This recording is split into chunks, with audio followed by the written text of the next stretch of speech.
I should have known my summer was doomed the second Megan smiled. Not her usual, I've got a secret smirk, no. This was the kind of grin that meant someone's life was about to get dramatically, irreversibly complicated. And naturally, it turned out to be mine. We were all still dreaming about lazy heat, cheap sodas, and the kind of sunburns you pretend you didn't deserve, when Megan, chaos incarnate in lip gloss and glitter, announced another one of her legendary parties. A costume party, sure, but with a twist only she could invent. Every guest would draw a random roll from a basket, and whatever fate handed you, that's exactly who you'd have to become for the night. People reached in one by one, pulling out slips, groaning or grinning, depending on what destiny spat at them. When my turn came, I grabbed a folded piece, opened it, and felt my stomach try to escape through my shoes. Bride. Written in big, cheerful letters, as if it were the best idea in the world. Megan clapped her hands, beaming like she'd just invented electricity. She announced that she had paired costumes, superhero couples, fairy tale partners, all that cheesy stuff. When she called out bride, I sighed and stood up. The room erupted in snickers. So far, I was the only boy drafted into womanhood. Then she read groom and Jason, all towering height and linebacker mass, rose behind me like a redwood. He was almost a head taller and at least 40 pounds heavier. Next to him, dressed as a bride, I'd look like the girl in the picture. An actual girl, a small one. More names came, more costumes paired. No one else got a female role. Just me. Of course. A few of the guys threw in some teasing, and Jason didn't help when he slung his arm over my shoulder like we were already posing for the wedding photos. At home, I told Mom, expecting sympathy. She giggled, actually giggled, then tried to smother it with serious concern. She said her own wedding dress was ancient history and wouldn't inflict it on me, but my Aunt Linda worked in women's wear and might rescue the situation. Mom called her, nodded along to whatever plan Linda had, and announced we'd be heading to the store in the morning. I didn't think much of it. Wig, dress. How complicated could this possibly be? Spoiler, extremely. And I was an idiot for not realizing it. The next morning, we went straight to Aunt Linda, who wasted no time leading us into the bridal section, a territory I had never stepped foot in and instantly regretted entering. That's where I met Ms. Turner, a woman who could frighten a tank. She was tall, broad, with iron gray hair yanked into a bun so tight it seemed to be pulling her whole face north. Her voice sounded like cement being poured over gravel. Linda introduced me, and Ms. Turner eyed me like I was a project she wasn't sure she wanted. So, you want to be a bride? She didn't even wait for an answer before jabbing a finger toward a small fitting booth and ordering me to undress. I stared at Mom, silently begging for rescue. She nodded like this was totally normal. So into the booth I went, stripped down to my briefs, and barely had time to shiver before Mom slipped inside with a tape measure. Ms. Turner had apparently declared I'd make a beautiful bride. I whispered to Mom, asking how Ms. Turner could possibly know that, considering she looked like she drove trucks in her spare time. Mom hushed me and told me to cooperate. She handed me a robe, left for a minute, then returned with panties and a whole pile of things I didn't dare identify. I slipped on the panties while she turned away, and then she fastened a corset around my waist. It hooked up the front. Every one of those tiny metal hooks was wore against my fingers, and when she tightened the laces, air became a rumor. She stuffed something into the bra cups, told me to sit, and made me pull on those thin nylon footies women wear when trying on shoes. Wrapped in the robe, I followed her out to where Ms. Turner pointed wordlessly at a raised platform like I was being summoned for judgment. I stepped up, and she measured my bust, waist, hips, her expression never changing. "Size 10, she grumbled. "I have a returned gown. Good discount." She vanished, leaving me standing there for what felt like a full decade, but was probably 10 minutes. When she returned, she carried a massive plastic bag. Mom helped unzip it, lift out the dress, and before I could protest, they lowered it over my head, tugged it down, and zipped me into it. I was swallowed by a storm of white satin and lace, the kind of fabric that shimmered even in dull light. Looking down, I could see the neckline dipping low enough to show off the half-hearted curves the corset and padding had forced onto my chest. The dress clung tight across my middle, cinched to within an inch of its life, then flared in a dramatic sweep that brushed the floor like it owned the place. None of the women seemed bothered that I was practically mopping the tiles with it. They circled me with the keen focus of surgeons preparing for a complicated operation. Aunt Linda knelt with a pair of white heels and guided my feet into them. I managed to stand without tipping over, but moving even one step felt like it might be a whole separate lesson. Ms. Turner surveyed me with a critical eye and grunted that I needed a smaller waist, as if the corset hadn't already squeezed my ribs into new zip codes and a bigger bust. Linda chimed in that once I was shaved, styled, and painted with proper makeup, I'd be lovely. Mom nodded as if they were discussing potato salad, not my impending transformation. Then Attila herself returned with boxes, mysterious, ominous boxes, and handed them to Mom. She helped peel the dress off me while I tried to retreat toward my own clothes, but Mom blocked me and announced that I'd be keeping the corset on to break it in. The stuffing came out of the bra, but even without it, I still had two small but definite bumps showing through my shirt. I bolted for the car the moment they finished paying, praying no one I knew was within a mile of that store. Mom stayed quiet the whole ride home, which was somehow worse. The second we walked through the door, she told me to head to my room and undress. I stripped down fast, the corset biting into my ribs the whole time, and when she unlaced it, I felt air return to my lungs like a long-lost friend. But then she held up something that nearly made me faint, a single, trembling breast form that looked disturbingly real. She explained, in a tone far too calm, that the party was only 5 days away. Not nearly enough time, she said, for me to learn how to walk in a dress and heels unless I spent time living as a girl. Then she delivered the sentence. I'd be spending the entire week that way. All week. According to her, respecting the role of a bride meant embracing girlhood fully: hair, nails, clothes, everything. And naturally, I'd want to enter the salon as a girl, not stroll in male and walk out still male, but sporting bridal curls and manicured nails. I tried to argue. She bulldozed right through me. Talking to my mother is like shouting at a stone wall it hears the sound, but absolutely nothing goes in. When Mom had that look, resistance was a cute concept but completely pointless. I gave up. She smoothed a hair removal cream over me, waited, then marched me into the shower. When I rinsed it off, every trace of body hair vanished, leaving my skin soft enough to belong to someone else entirely. Once I dried off, she ignored the directions and smeared adhesive across the back of the breast forms, then pressed them firmly onto my chest. When I looked in the mirror, I saw two shockingly realistic breasts sitting there, molded onto me without a single visible seam. Then came the hips. Aunt Linda's solution looked like a strange padded panty, and getting into it was like wrestling a stubborn elastic octopus, but once it was on, my entire lower body changed shape. My flat sides curved outward, my front smoothed out completely, and the last hint of boyhood vanished, leaving a tidy little triangle of hair that looked almost believable. Mom told me to put the panties back on, and when I did, they fit like they were designed for this new body, rather than the one I'd had an hour ago. Between my legs was a neat, soft wedge that looked disturbingly natural. Mom lifted something else from the bed and handed it to me. Put this on for now. Mom handed me a bra, an honest-to-goodness bra, and for a second, I just stared at it like it might explode. When I glanced back at the mirror, the sight of those new curves on my chest made my breath hitch.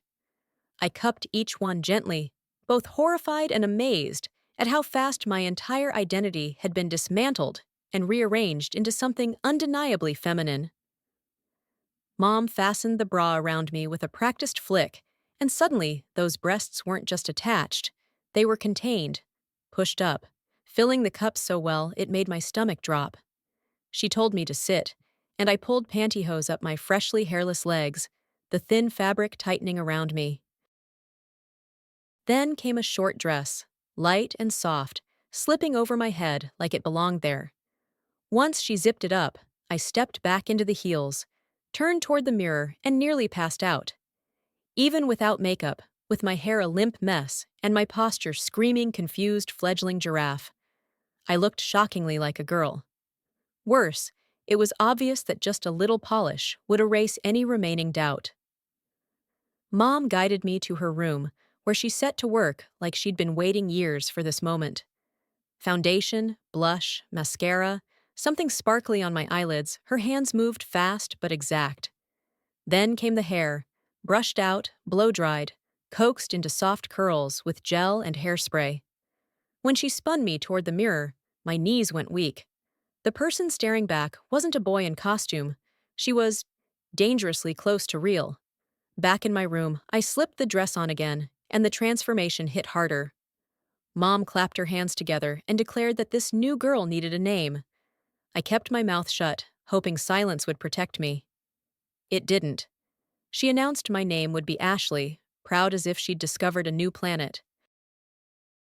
She told me I could go about my normal day with the crucial reminder that I was a girl now and should act like one.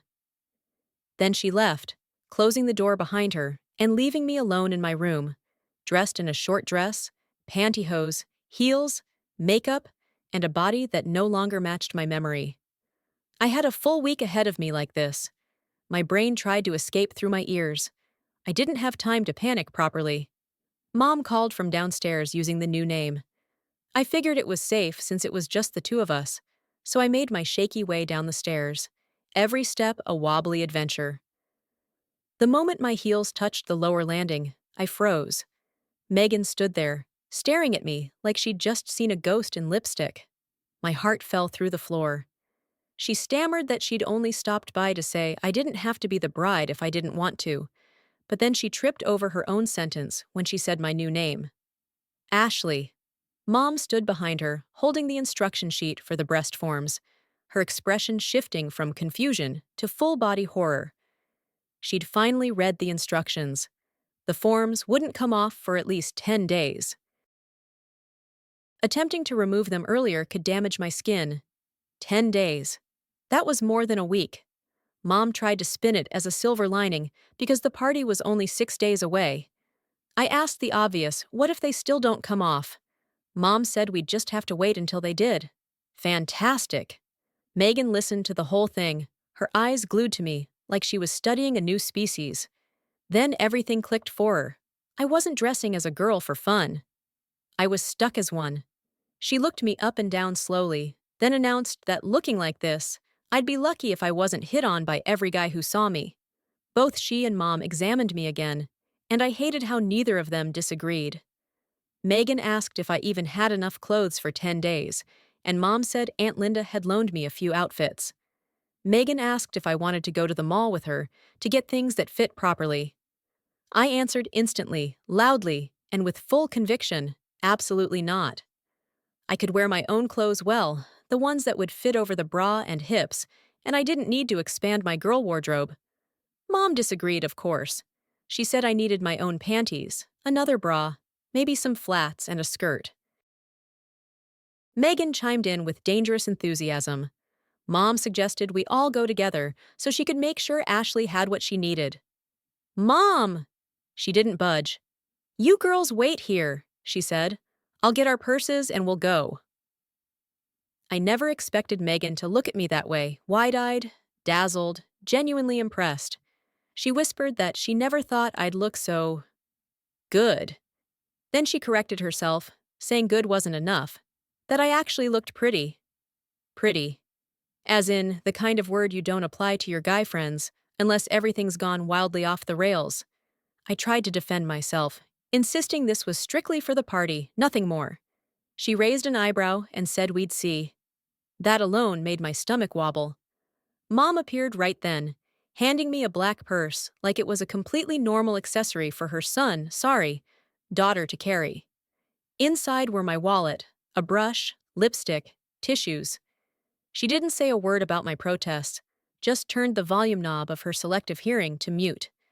I froze in the doorway, unwilling to take one step outside in this body. but Megan grabbed my hand gently and tugged. I followed her, heart pounding, legs shaky, the breeze under the skirt reminding me exactly how little I had left protecting my dignity. Mom drove, and I sat in the front seat trying not to hyperventilate while Megan grinned unseen behind us, her excitement practically radiating through the upholstery. We marched into the lingerie section like some bizarre girl squad. The air hit me first perfume and fabric softener, the unmistakable scent of womanhood. Mom and Megan attacked the racks with the enthusiasm of seasoned hunters. I instinctively hid behind the nearest wall of panties, trying to disappear into the cotton. But Mom's voice cut right through the store. "While you're looking at panties, Ashley, pick out some you like, make sure they're cotton." I wanted to crawl under the floor tiles. I grabbed a plain pack of white ones as fast as humanly possible just to make the nightmare move along. Mom and Megan returned triumphant with a bra that matched my new shape a little too well. Megan kept giggling, and I kept pretending I was invisible while Mom paid. Then she steered us toward skirts, blouses, shoes, the whole girl starter kit. When we finally escaped, I had 2 skirts, 2 blouses, 2 pairs of shoes, and underwear that had somehow become uncomfortably damp from stress alone. We dropped Megan off, and she chirped that she'd be over tomorrow. Great! Back home, Mom insisted on teaching me the proper way to put on a bra. Since I would be wearing one for at least 10 days, I didn't have the luxury of refusing. Then she helped me into one of the new outfits: a green wrap skirt, a white pullover top, black heels, and the pantyhose. One glance in the mirror made my brain short-circuit. The top stretched perfectly over my breasts, showing their curves. The skirt stopped mid-thigh, showing smooth legs shaped like they belonged to someone in a glossy magazine. Anyone seeing me like this, anyone who didn't know the truth, would assume I was a girl. Mom just smiled and said she liked the look. I muttered something incoherent and fled to the couch to watch television, hoping the screen would distract me from the reality clinging to my skin. An hour later, Aunt Linda stepped through the door like she owned the place. She announced she had booked my salon appointment for Saturday morning, giving them an entire day to transform me properly.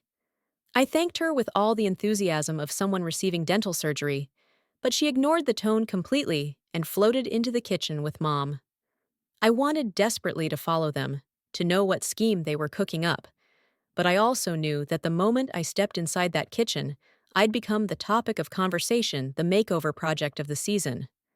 So I stayed in the living room, flipping the TV on, letting the soft flick of my styled hair brush my ears with every movement. Every time I caught my reflection in the dark screen, my heart hiccuped. That girl wasn't me, but she kinda was.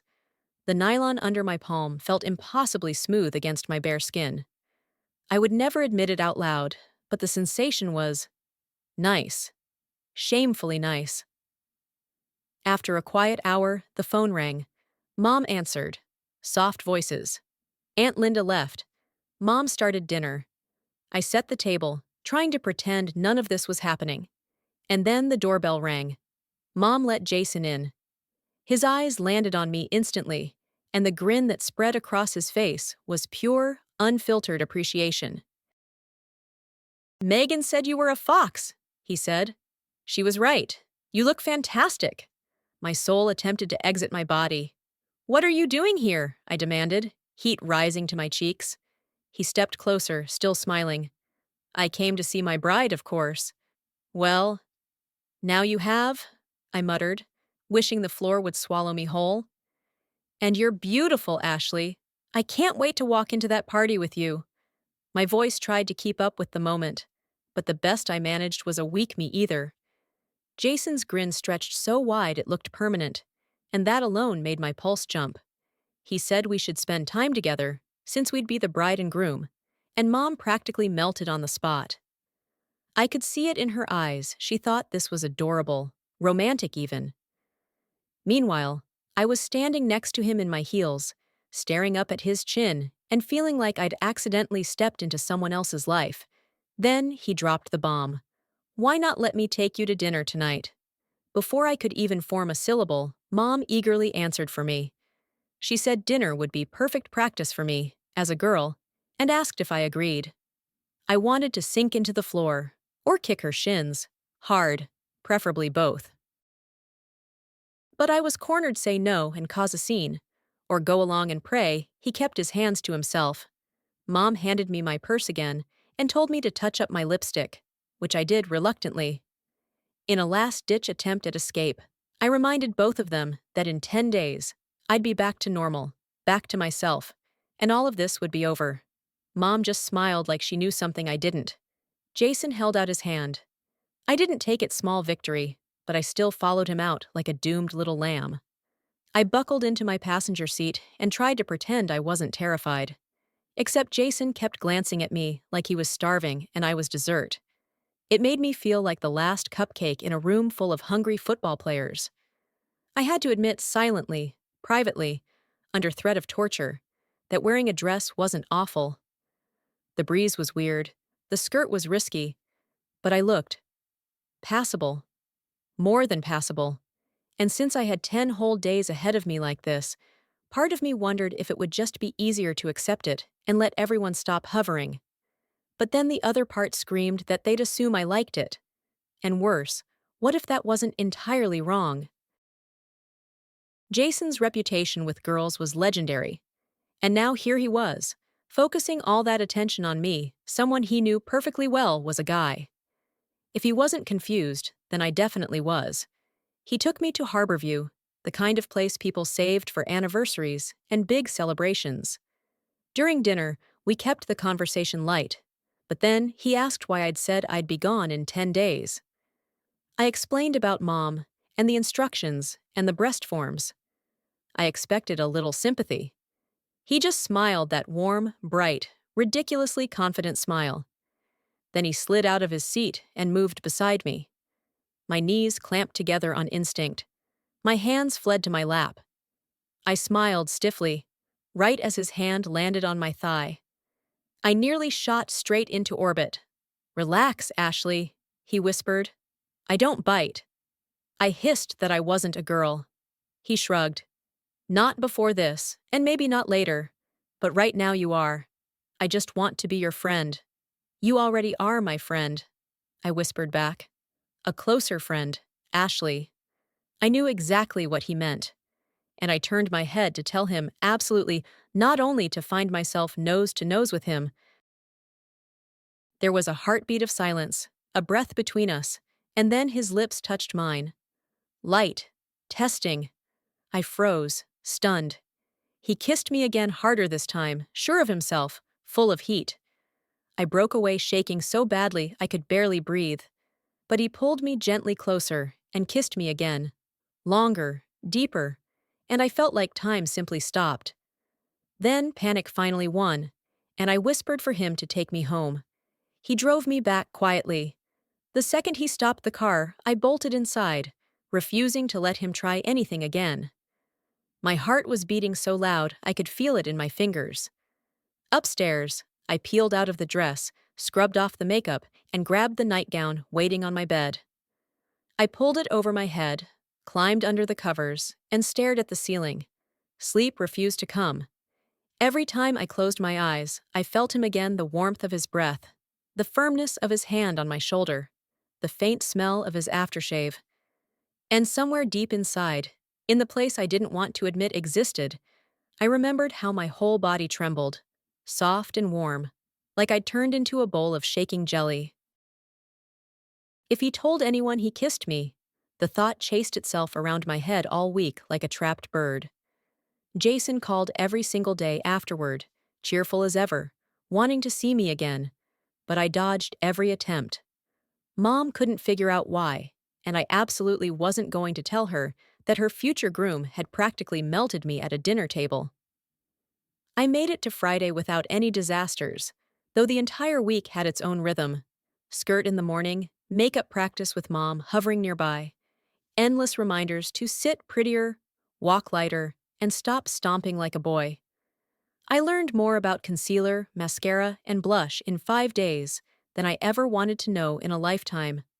Not because I cared, but because it kept my mind busy enough to stop replaying Jason's kiss. Saturday morning arrived like a sentencing date. Mom told me to wear jeans, a blouse, gym shoes, and for once, no makeup. She acted like this was mercy. I wasn't convinced. Mom, Aunt Linda, and I marched into the salon, and the wall of scents, shampoo, hairspray, oils, flowery perfumes hit me hard. I knew they were going to work on my hair and nails, but I had no idea what work meant. I was about to find out. Aunt Linda had it all arranged, and a woman named Rachel took me by the hand and led me to a tiny changing room. She handed me a robe and told me to strip to my panties. No explanation, no warning, no dignity. I changed and cracked the door open. Rachel appeared out of thin air and ushered me into a small room with a chair that looked suspiciously like it belonged in a dentist's office. Without a word, she smeared green goop all over my face until I felt like a swamp creature. Then another woman swooped in, grabbed my foot, and began clipping and filing my toenails. Before I processed that, she painted them bright red fire engine. Can't miss it red. While they dried, she moved to my hands. Clip, file, sand. Then came extensions. My nails grew longer by the minute, narrowing into rounded points. By the time she painted them the same blazing red, my hands looked like they belonged on someone who said darling unironically.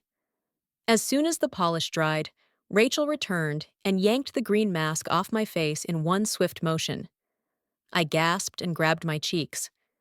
My skin was smooth, baby soft, and all traces of stubble were gone. I felt panic blooming in my stomach, but Rachel didn't give me time to speak. She hauled me out into the main room where I joined a half circle of women in identical robes. Then she set to work on my eyebrows.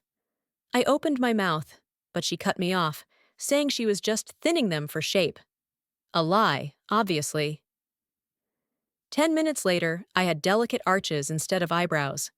Plucked like a chicken, I thought miserably. Next came the hair washing, the trimming, the rollers, and a horrible chemical smell that made my eyes water. She wrapped my head like a gift basket and shoved me under a dryer for half an hour.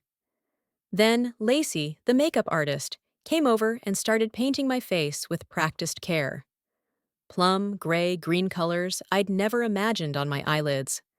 Black eyeliner, curled lashes, then bright red lipstick that matched my nails exactly. By the time Rachel removed the rollers and brushed my hair out, I was exhausted mentally, physically, existentially. Mom handed her a delicate wire threaded with pearls and tiny white flowers, and Rachel pinned it into my hair, weaving it through curls and twists. Then she turned me toward the mirror. My breath disappeared. My hair was swept up and back, soft ringlets framing my face. The pearl and flower wire looked like a bridal halo. My eyebrows arched elegantly. My eyes shimmered. My lips looked full and glossy, impossibly feminine.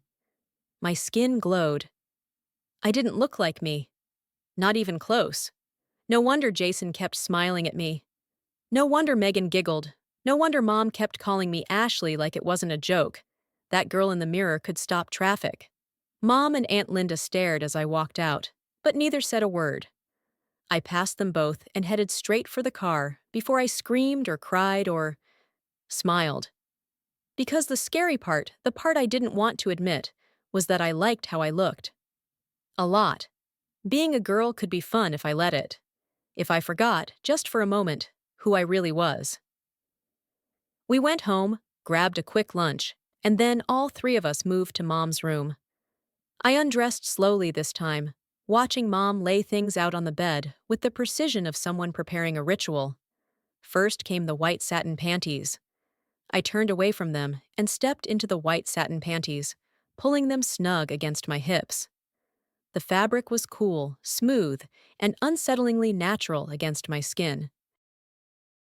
Then came the corset, that gleaming, bone-stiff piece of bridal engineering.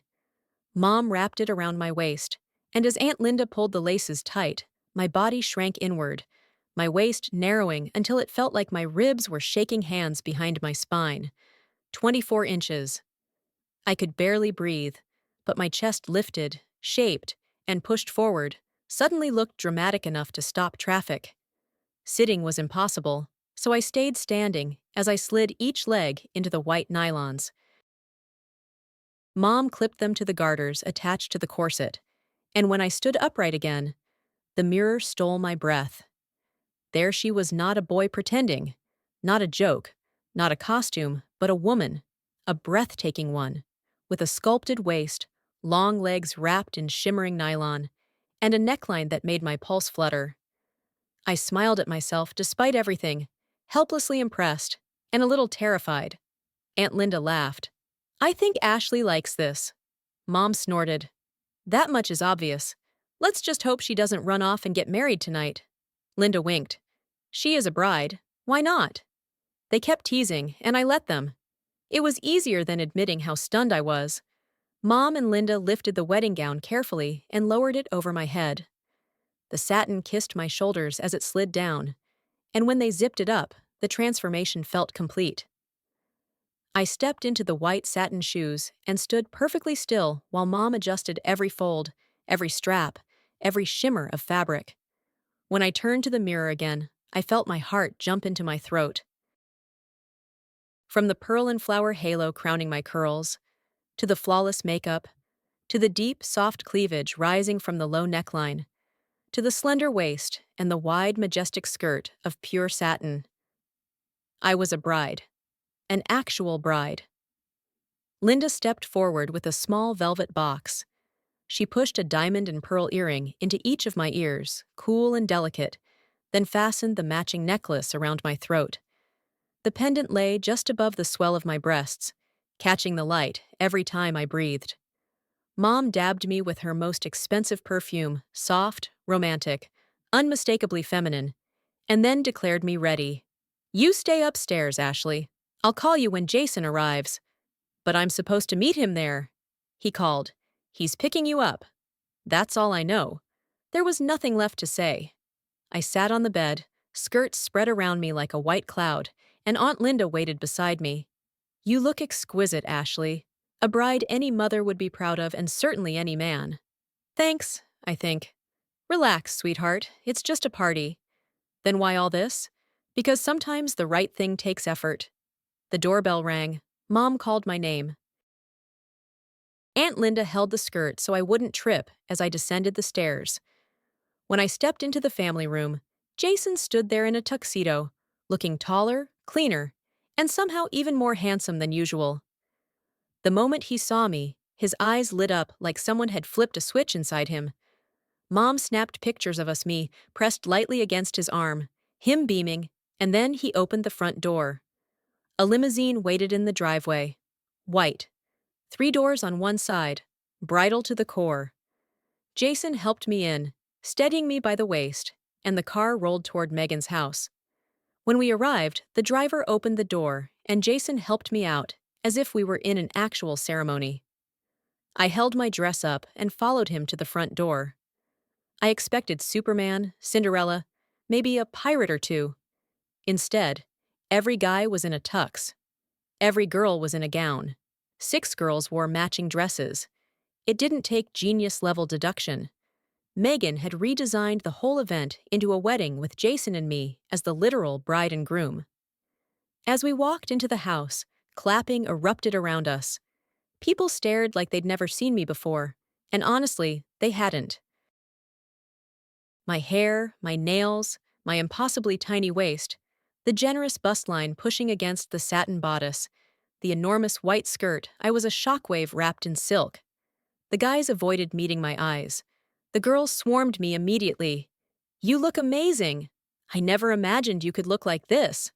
Someone said her mom named her Ashley after she saw how he looked as a girl. They tugged my skirt into place, fussed over curls, squealed over my earrings, and then Brooke stepped in, her eyes narrowing with a more calculating sort of attention. Brooke leaned in, studying me like I was some glossy magazine model brought to life. "Look, her eyebrows are shaped. And those nails! Those are acrylics!" I shrugged helplessly. "What's wrong with that?" "The girl at the salon didn't make a big deal, and Mom said they make my fingers look thinner." The room went silent. Every girl stared at me, eyes wide with shared horror. You don't know? Know what? Ashley, acrylic nails are meant to stay on a long time. You can remove them, sure, but it hurts, and it takes forever. My stomach plunged.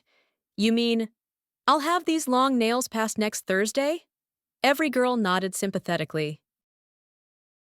I felt that now familiar sinking drop in my gut, this is never-ending drop. Before I could process it, Megan stepped to the buffet table, tapped it sharply, and announced that the ceremony would begin.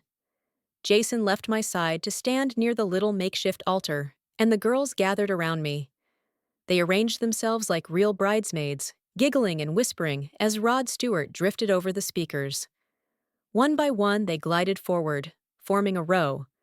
Then the first notes of the wedding march started. My signal. Someone slipped a small bouquet into my hands. Without thinking, I held it the way I'd seen actual brides do, both hands, just below the bust, elbows tucked in. Then I walked. Slowly. Softly. Like this was real. Jason waited at the altar, smiling like the sun. Our class president, Ryan, stepped forward as I arrived, and Megan, glowing with mischief and triumph, began her speech.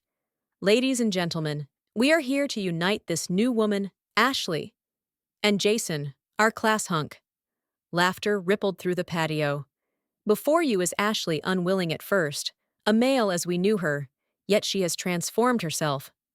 Jason, the unsuspecting groom, terrified to marry, until he saw Ashley. His heart flipped and flopped the moment he saw her beauty. I rolled my eyes internally. But the worst part? Jason was actually blushing. Megan nodded to Ryan. Who gives this bride to this man? I and my classmates do.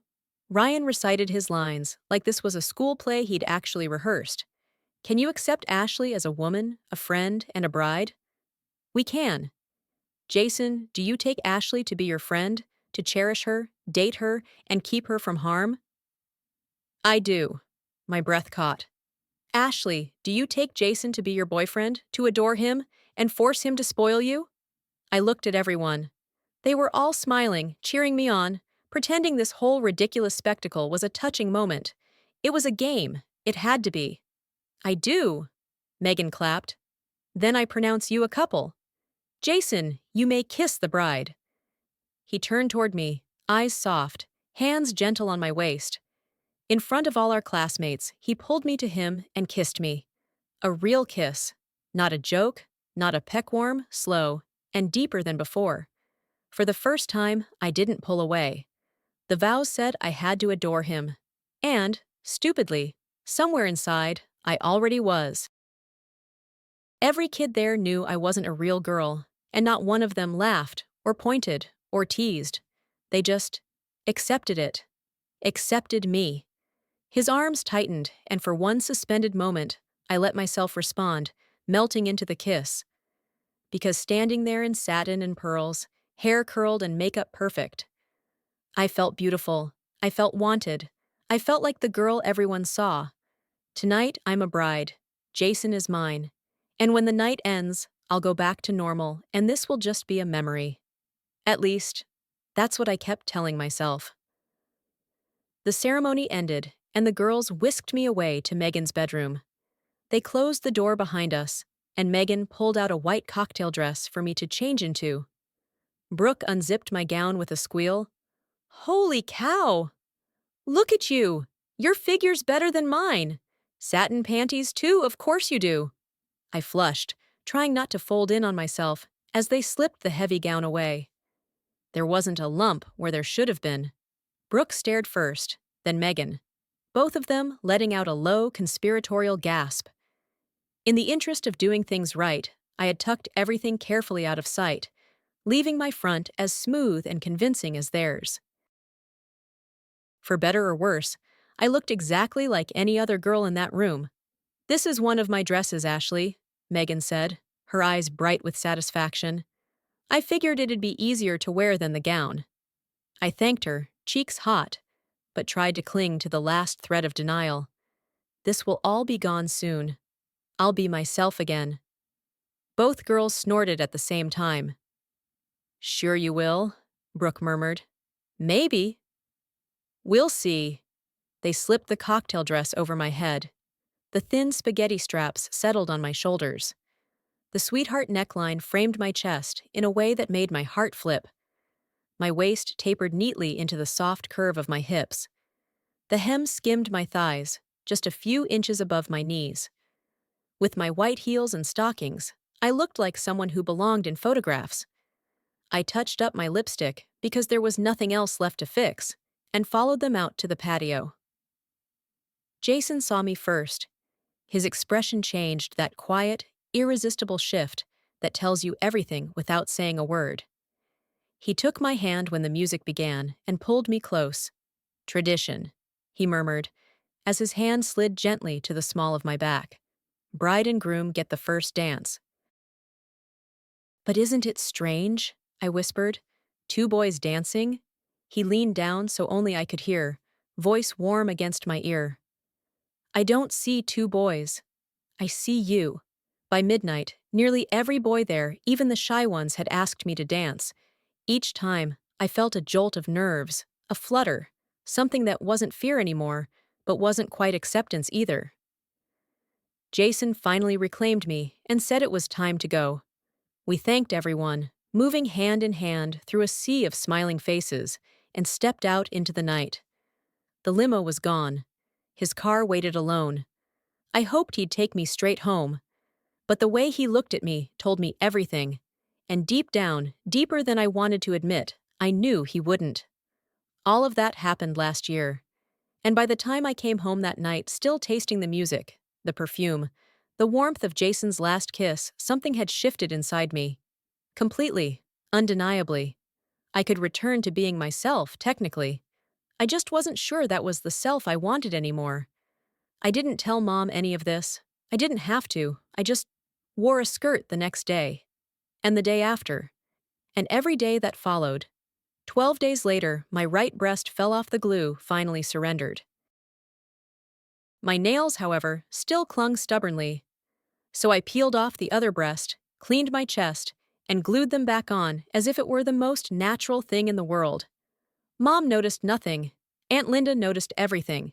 She pulled me aside with a knowing smirk. I know they didn't fall off. And I smiled, not denying it. Not anymore. My hair grew. I went back to the salon, alone this time, and had it trimmed and shaped into a soft pageboy that suited my face too perfectly.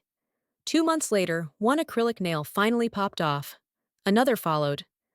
I sighed and removed the rest, the breasts too, just to let my skin breathe. Then, for the first time in months, I dressed in my old clothes. Jeans, t-shirt, sneakers. I felt like I was wearing a costume. I wore that costume for a week, a long, strange, uncomfortable week. Mom said I was irritable, restless, distracted. She demanded to know why. How could I tell her that I felt more like myself in stockings than in socks? That satin felt more honest than denim? That mascara made me feel whole in a way no boyhood ever had? Jason called a few times. Once he realized I was back to normal, he drifted away. I told myself it didn't matter. It did. Megan visited a few times, once bringing photos from the wedding. When she laid them out, I felt that sharp tug in my chest, like seeing a ghost of a person I didn't realize I'd mourned. "Surprised you gave up Ashley," she said softly. "Funny. Someone's been asking about you." She wouldn't say who. In an effort to cheer me up, Mom dragged me to the mall. As we walked past store windows, my eyes kept drifting lingerie, dresses, heels, gloss. My steps slowed. My breath caught.